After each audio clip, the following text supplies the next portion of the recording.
Hey, what's going on, y'all? Hope everyone's having a fabulous day. If you haven't gotten a chance to subscribe to this channel, please do so.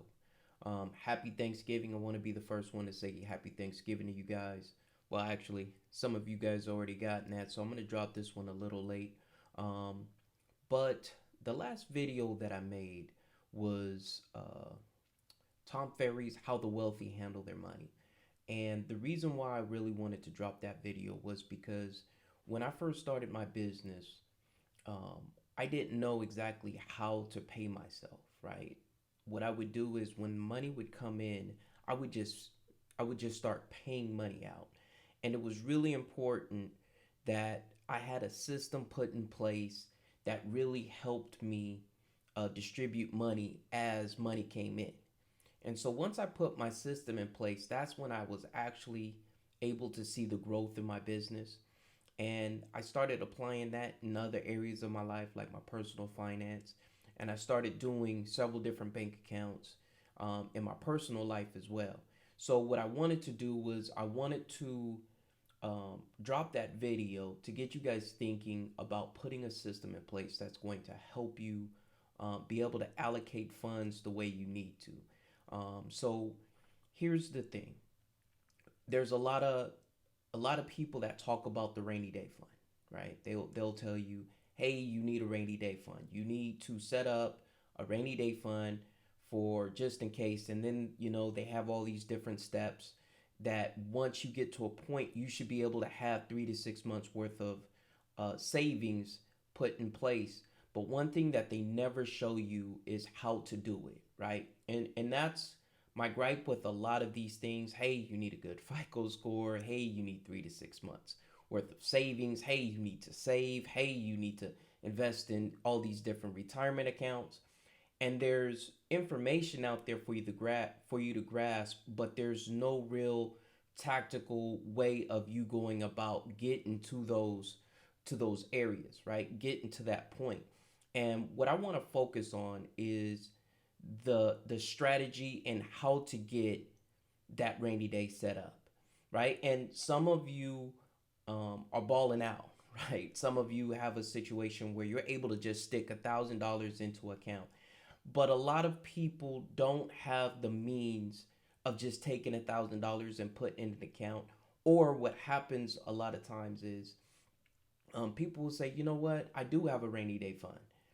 But what it is, it's more of what do you want to call it? It's more of a personal floating machine. Basically, you're taking your rent and all your bills, and you look at your checking account, and it will have $1,000 in it. And so you say, well, yeah, if I had to get $1,000, I have access to $1,000.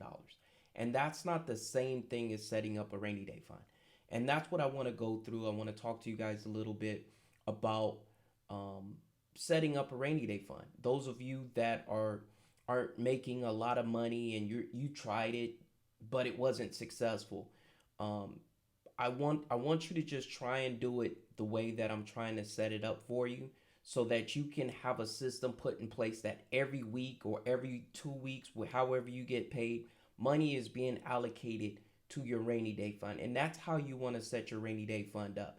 If it's something that you have to do, chances are it's not going to be done, right? So when you go to your HR department, right, your human resources department, they give you a direct deposit form that you can fill out and actually have money direct deposited into certain accounts. What I want you to do is I want you to get a checking account that has no activity in it, right? It has no activity, and it's not related or linked to your personal checking account, right? Because if you have access to this money so freely, then what you're going to end up doing is every time you run into a little situation, you're going to run to your rainy day fund. And what you're trying to do is get that fund to where you have 3 to 6 months worth of living expenses put in. Now, it's not going to be overnight. And when you first start, it's going to seem so minimal that you're not going to feel like you're getting anywhere, right? So what it's going to take you a little bit of time for you to get to that point.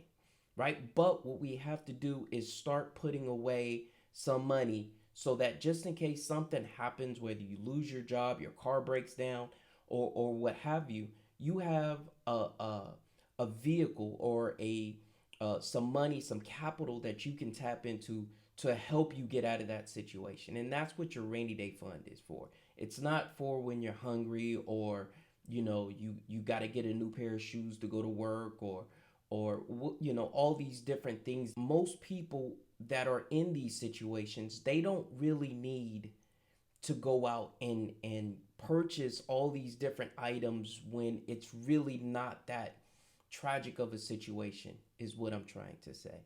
So basically, focus on building that account. That's your number one priority, is getting that account built up just in case something happens. Right now we're in 2019 going into 2020, and we don't know exactly how the economy is going to shape up, and I don't want to put a bunch of fear in you guys to try and get you guys motivated. What I really want you guys to focus on is this is something that needs to be done. So once you have that direct deposit form, what I want you to do is I want you to fill it out, and I want you to put $25 a week, or every paycheck. I want you, whether it's you get paid 2 weeks, I want you to put $50 in there. If it's every week, I want you to put $25 in there. And every week, I want you to put money into this account. And if you say, you know what, Kenny, I have $1,000 for my rainy day fund, what I want you to do is I want you to take that $1,000, put it in an account, and I still want you to continue putting in $25 a week. Remember, the goal is to have 3 to 6 months worth of savings put in this account.